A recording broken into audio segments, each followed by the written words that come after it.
चलो तो पहला संख्या कितना मानोगे x, ठीक है। और दूसरा संख्या कितना y, दूसरा संख्या बराबर y। हाँ अब आ जाओ प्रथम शर्तानुसार। क्या कहा भाई, दो संख्याओं का अंतर कितना है 26। अंतर का मतलब माइनस का चिन्ह, तो लिखा जाएगा x माइनस वाई बराबर समीकरण में कितना कौन दिक्कत। अंतर जब भी कहेगा तो बीच में माइनस का चिन्ह, डिफरेंट। अब आ जाओ द्वितीय शर्तानुसार। द्वितीय शर्ता दो शर्त जरूर है बाबू। अब उसमें क्या करेगी, पहला संख्या तो x और दूसरा संख्या के 3 गुना बात तो 3y, बात खत्म। माने जो कह रहा है कि पहला संख्या दूसरा संख्या क्या है 3 गुना, तो x बराबर कितना आ गया 3y का मान किस में रख देंगे, समीकरण 1 में रख दो। चलो भाई x में, तो x के जगह पर क्या रखोगे 3y, मान जहाँ x है तहाँ क्या रख देना है 3y, तो रखो 3y माइनस वाई बराबर 26, घटा दोगे तो 2y, अरे 3y में से एक y घट गया 2y बराबर 26, तो y बराबर 26 और ये बटा में कहा आ जाएगा 2, काट दो तो 13, 13 में 26 होता है ना, तो 13 आ गया। y का मान कितना आ गया 13। अब y बराबर 13 को किस में रखेंगे, समीकरण 1 में रखने पर रखो। जहाँ x है तो वैसे ही रख लो, x की जगह पर माइनस, जहाँ y है तहाँ क्या रखोगे 13, अब बराबर कितना है 26, तो x बराबर 26 माइनस 13, ये भी कर प्लस 13, तब 39 हो जाएगा, और माइनस तो 39। तो समझ ही गए ना, पहला संख्या कितना लिख सकते हैं, पहला संख्या बकलोल का इनका x माने हो तो 13 लिखोगे, x का 39 है तो x यहाँ पर है, यहाँ पर x का कितना आ गया 39, और दूसरा संख्या 13 लिख दीजिए, 13 हो गया। समझे, अब बताओ समझ में आया पूरा क्लियर एकदम। अच्छा कभी बहुत हार्ड लगता था, याद करो, थोड़ा तो एकदम एक बार में ही समझ जाते होंगे आप, ठीक है। चलें ये सब बच्चे लोग इसको लिख लिए हैं।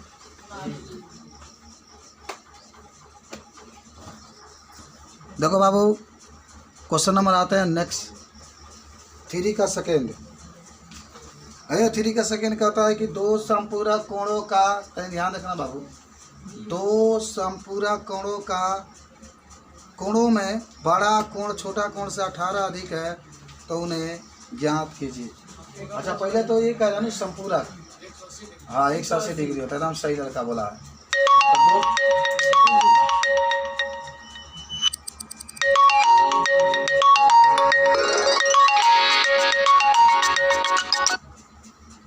चलो तो क्या कहा गया, दो समपूरक कोण की बात कर रहा है ना, तो देखो जब भी सवाल में कहता है तब माना कि पहला कोण x, माना छोटा कोण कह रहा है, माना कि चाहे छोटा चाहे बड़ा जो भी कहो, छोटा कोण बराबर x, पहला बात है छोटा कोण बराबर x। अभी लेकिन आप माना कि बड़ा कोण बराबर y, माना कि छोटा कोण बराबर x और बड़ा कोण बराबर आ दोनों कोण, अगर संपूरक जब कहा है ना तो दो शर्त बन गया यहाँ पर। प्रथम शर्त में क्या होगा देख लो ध्यान से, पहले समझा देते हैं। प्रथम शर्त में ये होगा कि दोनों कोणों का योग कितना होता है 180, x प्लस वाई बराबर 180, समीकरण नंबर 1 होता है। अब आ जाओ द्वितीय शर्तानुसार बालको, द्वितीय शर्तानुसार में क्या कहा है कि बड़ा कोण छोटा कोण से 18 अधिक है, तो बड़ा कोण क्या माने हो y और छोटा कोण x प्लस 18। अच्छा एक चीज़ बताओ, समीकरण 2 हो जाएगा। कहोगे कि सर आप ये बड़ा कोण है x प्लस 18, छोटा कोण में 18 क्यों जोड़ें। अगर जरा सोचो, अगर छोटा कोण 10 हो, छोटा कोण कितना हो 10, तो बड़ा कोण कितना हो जाएगा 18 10 28, ऐसे इसलिए जो अब कुछ करना नहीं है। जहाँ y आप देख रहे हैं इस y के जगह पर ये वाला हिस्सा उठाकर क्या कर देना, रख देना, तो रखो, माने इसको समीकरण 1 में रख दो, तो 100 सही रखो प्लस, अब जहाँ y है उसका पे हिस्सा रख सकते हैं ना, x प्लस 18 और बराबर आपका 180, और दोनों को जोड़ दो, 2x बराबर 180 माइनस 18, 2x बराबर तो 162 हो जाएगा क्या। x बराबर 162 बटा 2 हो गया, 2 से कट जाएगा ना 81 बार में, तो 81 डिग्री आ गया, मान लो खाली 81 आ गया।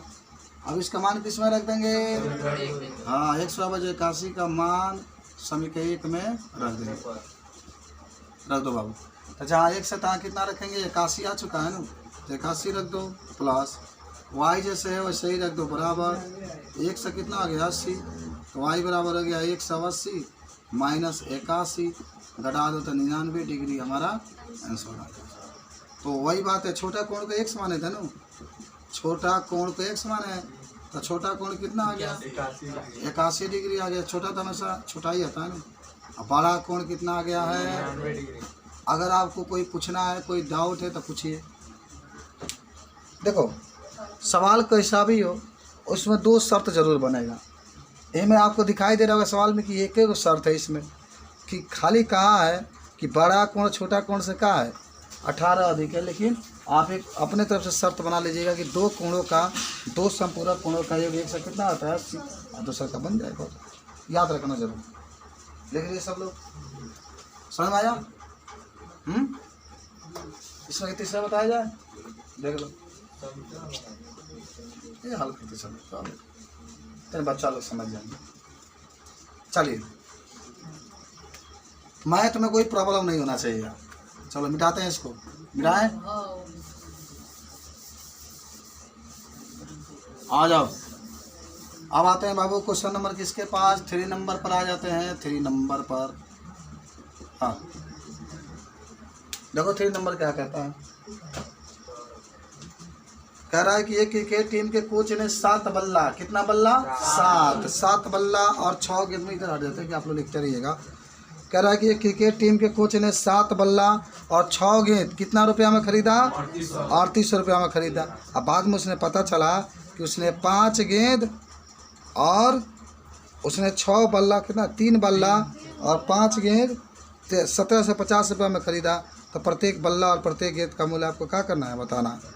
बात समझ रहे हो। चलो हल करते हैं। तो बल्ला का मतलब बैट और गेंद का मतलब गेंद जानते होंगे। तो माना कि एक बल्ले का मूल्य कितना रुपया, हाँ एक गेंद का मूल्य, और 2 का शर्त तो आपका दिया ही है ना, बन गया। चलो बनाते हैं, बताएं आप। चलो सुनो, तीसरा का हल करोगे तो क्या लिखोगे, माना कि एक बल्ले का मूल्य, एक बल्ले का मूल्य 100 रुपया हो गया, 100 रुपया। और माना कि एक गेंद का मूल्य कितना रुपया, y रुपया। हमारे पास कितने शर्त हैं, 2। तो आ जाओ प्रथम शर्तानुसार, उस 7 बल्ला खरीदता है भाई तो 7x, 6 गेंद खरीदता है तो 6y, कितने 100 रुपया में, 3800 रुपया में खरीदता है, तो 3800 लिख लो, समीकरण नंबर 1 हो। कुछ बात समझ में आई। अच्छा आ जाओ अब द्वितीय शर्तानुसार, अब वो 3 गो बल्ला खरीदता है तो 3x, 5 गो गेंद खरीदता है तो 5y, कितना रुपया में, 1750 रुपया में। समीकरण 2 होगा। अगर आपको प्रतिस्थापन विधि से हल करना है तो आपको समझा देते हैं। पहले लिखिएगा समीकरण 1 से, समीकरण प्रतिस्थापन विधि से हम बता रहे हैं, ठीक है। तो हाई 7x को छोड़ दीजिए, जैसे है वैसे ही लिख लीजिए, बराबर हाई 3800 जैसे है वैसे ही लिख लीजिए। इसको उठा करके इधर करिए तो -6y, तो x बराबर का आ गया 3800 - 6y बटा में 7 का मान किस में रख देना है, समीकरण 2 में, क्योंकि प्रतिस्थापन विधि भी है तो 2 में रखिए। चलिए कैसे रखेंगे आपको बताते हैं। देखो ये 3 जैसे है वैसे ही रख लो। चलो हमने रख लिया सर, जहाँ x है ये वाला हिस्सा पूरा x की जगह पर रखें, क्योंकि x है ये वाला हिस्सा पूरा रख दो। 3800 - 6y बटा में 7। अब भाई प्लस है तो प्लस लिख लो, 5y है तो 5y लिख लो, अब बराबर 1750 लिख लो। अब क्या होगा, 3 से गुणा इसमें कर लो, इसमें कर लो। तो पहले 00 उतार लो, 8 3 24 के 4, 3 3 9 2 11 माइनस 36 18y बटा में 7 प्लस 5y बराबर 1750। इसके नीचे एक एलसीएम ले लो, 7 और 1 अलग 7, 11 400 माइनस 18 7 8 7 56 और 7 के 7 5 126 होता है। अब प्लस ये सही रहेगा ना, इसमें नहीं गुणा होगा क्योंकि नीचे 7 है। 18y रहेगा, 7 से गुणा इसमें होगा, 7 × 5 = 35y बराबर 1750 होगा।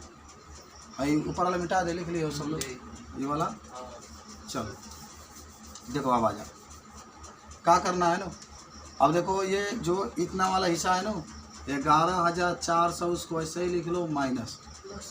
देखो ये 35 से 18 है तो कितना हो जाएगा, मैं 17 हो गया यार, कौन तुम लोग घटाना चाहते हैं।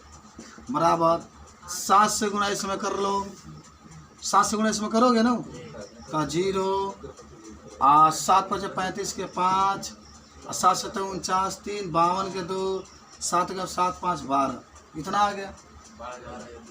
हाँ मैंने 7 से गुणा इसमें कर दिया गया। अब आ जाएगा खाली वाई वाला के एक पक्ष में रखो 17y बराबर 12,250, हाई हो जाएगा माइनस 11,400। 17y बराबर घटा दो बाबू, 0 में से 0 गया 0, 5 में से 0 गया 5, भाई कितना है 2 है ना, तब 12 में 4 गया 8, यहाँ कितना बचेगा 11, खाली 850 होगा। y बराबर 850 और बट्टा में क्या हो गया 17, 17 × 5 = 85, 50 आ जाएगा, 0 बढ़ा दो यहाँ पर तो 50 आ गया। यानी एक गेंद का जो मूल्य आ गया 50 रुपये आ गया। अब चलो, अब y का मान जो 50 है समीकरण 1 में रखोगे ना, y बराबर 50 को समीकरण 1 में, हाँ समीकरण 1 में रख दो। बाबू देखो 1 नंबर यहाँ पर है, 7 एक जैसे है वैसे ही रखो, 6 वैसे ही रखो, बस y की जगह पर क्या रख देना है 50 रख देना तो रखो। 7 एक से सही रखो, 6 वैसे ही रखो। देखो यहाँ पर y है, y का मान यहाँ पर 50 है, 50 रख दो बराबर, ये 3800 है तो 3800 रख दो। 7x भाई गुणा करो पहले, 6 × 5 = 30 और 1 0 तो 300 हो जाएगा बराबर 3800।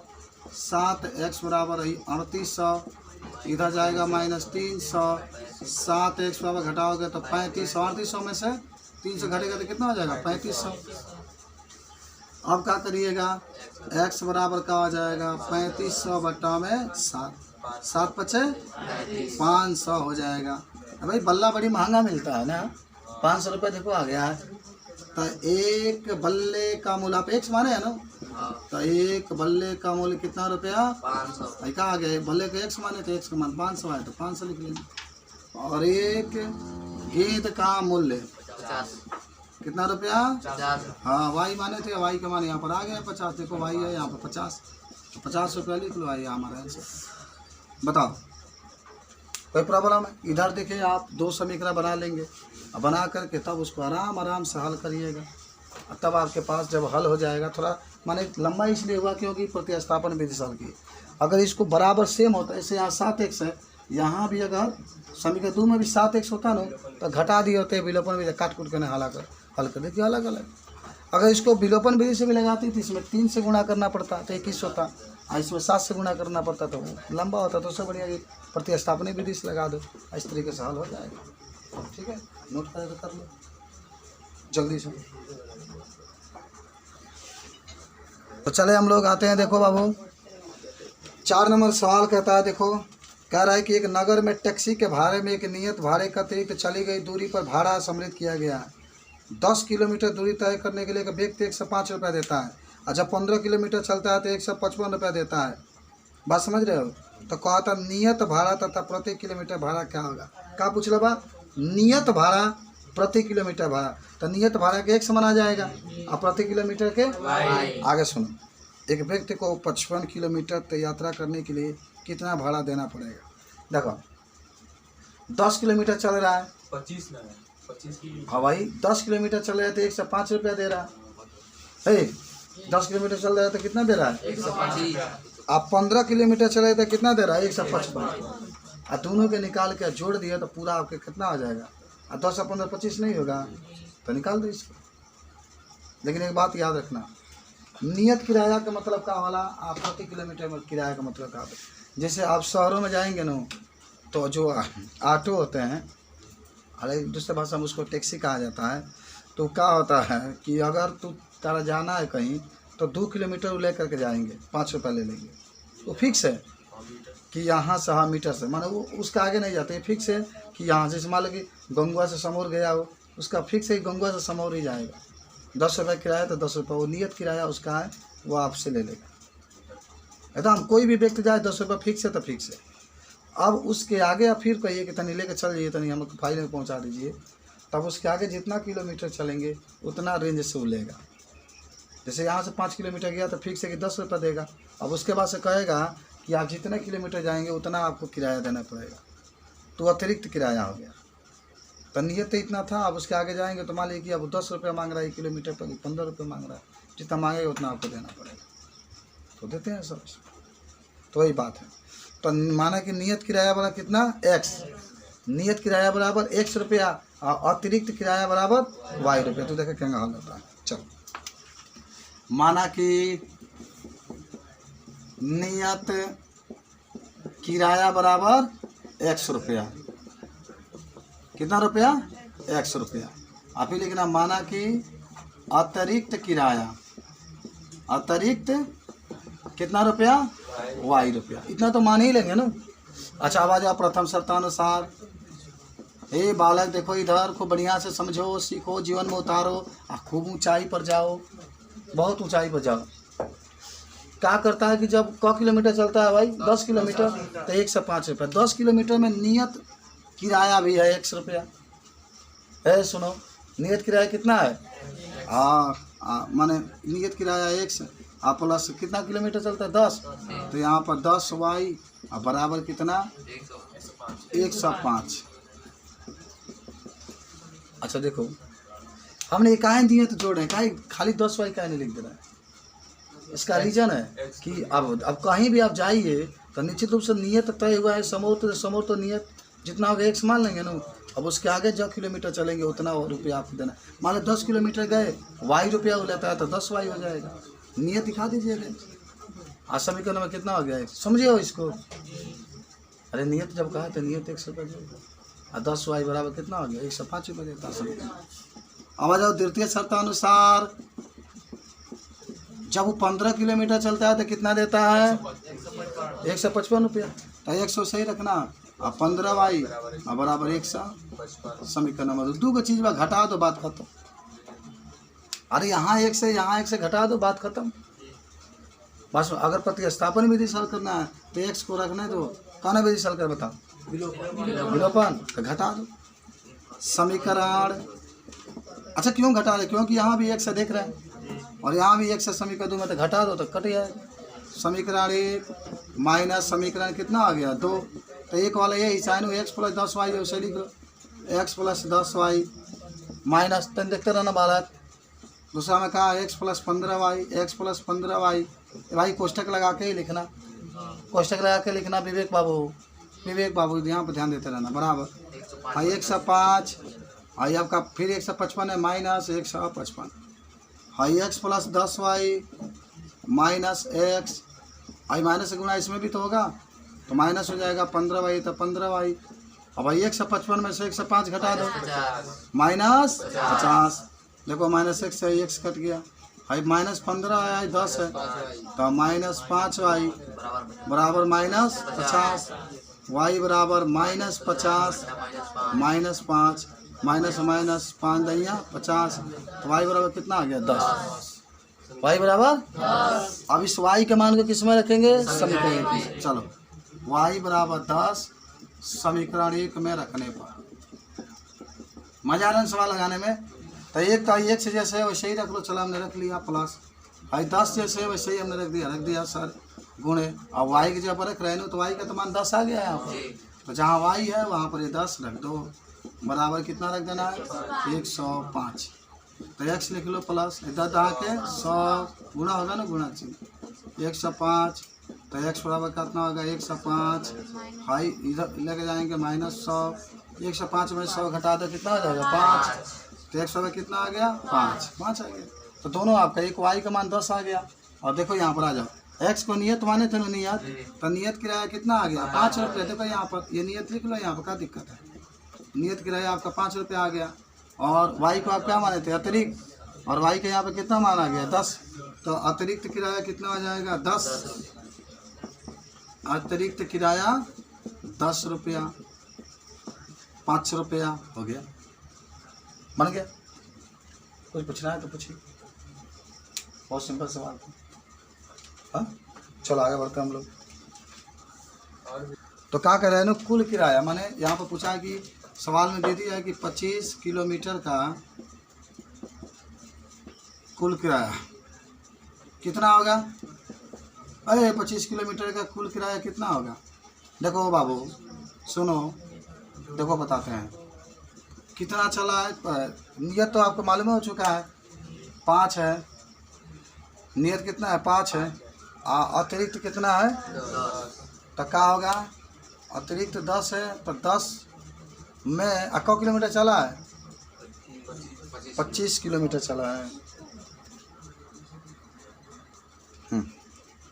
चलो, जैसे 25 किलोमीटर का कुल किराया है तो 25 किलोमीटर चल रहा है। जैसे 10 किलोमीटर चला था तो x + 10y लिखे थे ना। 15 किलोमीटर चला था तो x + 15y लिखे थे। उसी तो 25 किलोमीटर जब चलेगा तो x + 25y, 25y। और x का मान कितना हो गया? 5। आई 25 गुणे y का क्या? x का मान 5 आया है, y का मान 10 आ गया, तो 10 आ जाएगा। तो 5 + 250, 255 हो गया, बन गया। क्वेश्चन 5 क्या कह रहा था समझते हैं हम लोग। अरे बाबू देखो 5 नंबर क्वेश्चन है, कह रहा है इसमें कि यदि किसी भिन्न के अंश, ऐसे सवाल तो देख लो, यदि किसी भिन्न के अंश, देखो भिन्न बराबर होता है अंश बटा हर। यही क्वेश्चन क्या कहा है कि यदि किसी भिन्न के अंश और हर दोनों में जोड़ दिया जाए, 2 जोड़ दिया जाए तो इसका मान 9/11 हो जाता है। और यदि अंश और हर दोनों में 3 जोड़ दिया जाए तो इसका मान 5/6 हो जाता है। तो भिन्न का मान बताना। क्या करना है? भिन्न का मान आपको बताना। समझ रहे हो? तो देखो एक प्रश्न बहुत सुंदर है। प्रश्न में क्या पूछा है? माने तो भिन्न बताना है ना। तो ऐसा क्वेश्चन में हमेशा एक अंश की बात करें, एक हर के, किसकी? एक अंश का, एक हर का। तो चलो हल करते हैं यहाँ पर। माना कि अंश बराबर कितना? x है, पूरा मिटा देते हैं। चलो यहाँ पर लिखना क्वेश्चन नंबर कौन है? 5 नंबर है, 4 नंबर है, 5। चलिए माना कि अंश बराबर कितना? x। देखो इस सवाल देखो, माना कि अंश बराबर x, हमेशा जब भी भिन्न की बात होगी अंश के x मानेंगे। और फिर माना कि हर बराबर y। अच्छा सुनो, कहानी में क्या अनु भिन्न बराबर क्या होता है? अंश बटा हर। भिन्न बराबर अंश बटा हर। अंश कितना दे दिया? x, हर कितना दे दिया? y। और हम आपको बता देते हैं इसी का मान आपको निकालना है। आप हल करिएगा, जब हल करेंगे तो x y का मान आएगा ना, फिर इसमें रखना पड़ेगा, यही आपका आंसर आना। क्योंकि आपके सवाल में भिन्न ही तो पूछा है। क्या पूछ रहा है? भिन्न। और जब भिन्न पूछ रहा है तो ये आपको माने इतना मान आपको निकालना है, x/y का मान। अब आपके सवाल में 2 शर्त दिया है। पहला शर्त ये कहता है कि जब अंश और हर दोनों में 2 जोड़ दें तो उसका मान 9/11 हो जाता है। देखिए लिखा है। और दूसरा का शर्त कर रहा है कि यदि अंश और हर दोनों में 3 जोड़ दें तो उसका मान 5/6 हो जाता है। तो दोनों मान भिन्न का मान बताना। चलो तो यहाँ पर लिखेंगे प्रथम शर्तानुसार। प्रथम शर्तानुसार क्या कहा है कि अंश और हर दोनों में कितना जोड़ दें? 2। आराम से देखो, ये अंश हो गया, हाई हर हो गया, इसमें भी 2 जोड़ दो, इसमें भी 2 जोड़ दो, कोई दिक्कत? इसका मान कितना हो जाता है? 9/11। लिख लो बराबर कर। सवाल देखना बहुत आता है इस टाइप के। अंश में भी x माने 2 जोड़ा जा रहा है ना, तो x में भी 2 जोड़ दो, हर में y में भी 2 जोड़ दो, इसका मान 9/। अब तीसरा गुणा करो। चलो तो 11 से गुणा करेंगे किसमें? x + 2 में। और 9 से गुणा करेंगे y + 2 में। हमेशा तीसरा गुणा होता है, ठीक है। अच्छा बताओ फट दे, 11 के गुणा x में करोगे 11x, लिख लो 11x। फिर 11 गुणा 2 में करोगे 11 दूना 22 बराबर। ये 9 से गुणा y में करेंगे 9y प्लस 9 से गुणा 2 में करोगे 18। हो गया? समझ गए? सिंपल सी बात है। बस 11x को वैसे ही रखो, बराबर है 9y प्लस 18 पहले से है इसको उठा के इधर करोगे -22 हो जाएगा। अब हो जाएगा 11x बराबर 9y, और 22 में से 18 घटा दो -4, x बराबर 9y -4 बटा में 11, ये हो जाएगा। अब इस मान को आपको किस में रख देना है, समीकरण नंबर 1 में। एक मिनट रुक जा, इतना हो गया। इसका मान किस में रखेंगे भाई, 1 में रख लो मान। समीकरण नंबर किस में रखेंगे, 1 में। चल एक कहाँ है, एक कहीं, हाँ गया जी, तुम लोग ऐसे बनाते हो। एक काम करो, एक काम करो, एक काम करो, इसको 1 मान लो। अच्छा ना छोड़ो ना भाई, 11x वहीं रखा, इसको इधर कर दो -9y बराबर -4, इसको 1 मान लो। अब आ जाओ द्वितीय शर्तानुसार। द्वितीय शर्तानुसार, द्वितीय शर्ता क्या होगा, हाँ कह रहा है कि जब अंश और हर दोनों में कितना जोड़ देते हैं, तो जोड़ो यार, प्यारे प्यारे 3, अब प्यारे प्यारे 3 हो जाता है 5/6। मारो तिरछा तिरछी, हमें मारो तिरछा, x + 3 हो जाएगा 5 के गुणा y + 3 में। चलो मारो तिरछा, है में तिरछा, है में तिरछा, है में तिरछा। तो 6x से गुणा करोगे तो 6x होगा ना, और फिर 6 से गुणा 3 में करोगे तो 18 बराबर 5 से गुणा y में करोगे 5y, 5 से गुणा 3 में करोगे 15, 6x है ना, कर दो 5y, इधर कर दो 15, इधर कर दो -18, देख रहे हो जाएगा तो माइनस में, हाँ तो घटेगा ही नहीं। 6x - 5y बराबर i घटा दो -3, सभी कुछ कट रहा है ना, तो काम करना, आप लिखना समीकरण 1 से, अब प्रतिस्थापन विधि हल करना। समीकरण तो 11x जैसे वैसे ही लिख लो, बराबर ये -4 वैसे ही लिख लो, ये जा लेके जाओ +9y, x बराबर -4 + 9y बटा में 11, बटा में किस में रखोगे, हाँ कितने अच्छे हो तुम लोग। रखो 6 जैसे वैसे ही रखो, जहाँ x था हाई पूरा उठा कर रख दो, -4 + 9y बटा में 11 -5y जैसे देख लो, 5y वैसे ही रखो, -3 वैसे ही रखो।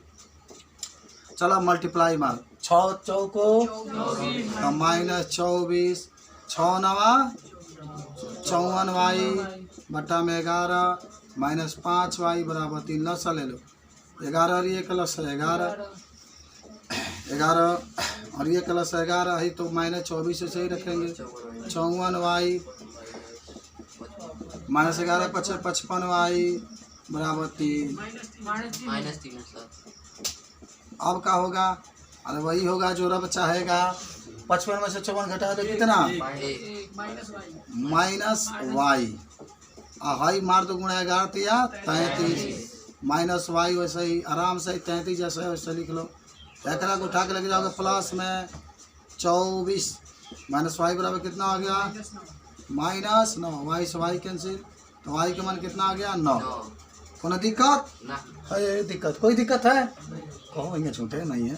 हाँ अब y बराबर 9 को किस में रखोगे, 1 में रखोगे कि 2 में रखें, तो रखो 11x जैसे वैसे ही लिखो, प्लस नहीं माइनस करो, 9 वैसे ही लिखो इंटू, जहाँ y है देखो y का मान यहाँ पर 9 आ गया है ना, 9 रख लो बराबर -4, 11x बराबर -4 है, -81 होगा, +81 हो जाएगा, घटाओगे तो 77, तो x बराबर 77 बटा 11 बटा में 7 आ गया। अब लिखा जाएगा भिन्न पूछा था नो, तो भिन्न बराबर x बटा y लिखे हैं, और x का मान आ गया 7, y का मान आ गया 9, दिस इज द आंसर 7 बटा 9। छोड़ मत देना, x और y के मान निकाल। बोलो कुछ पूछना है तो पूछो।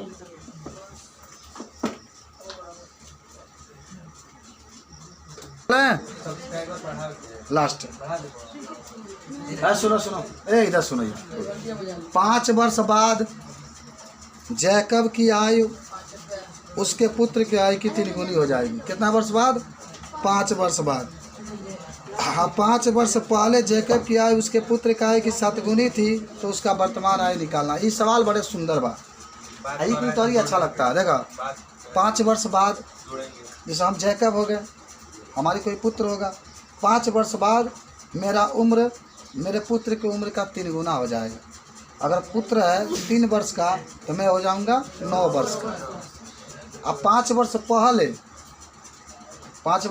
पहले मेरी उम्र उसके उम्र के कितना गुना दिया है? 7 गुना था।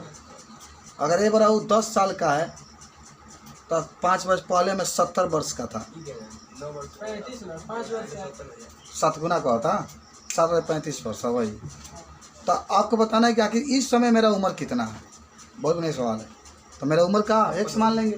आप पुत्र 2 भाई को जैकब भाई को पुत्र बा, तो जैकब को क्या मान लेंगे? आप पुत्र को अच्छा हल करते हैं। लास्ट 6 नंबर है ना।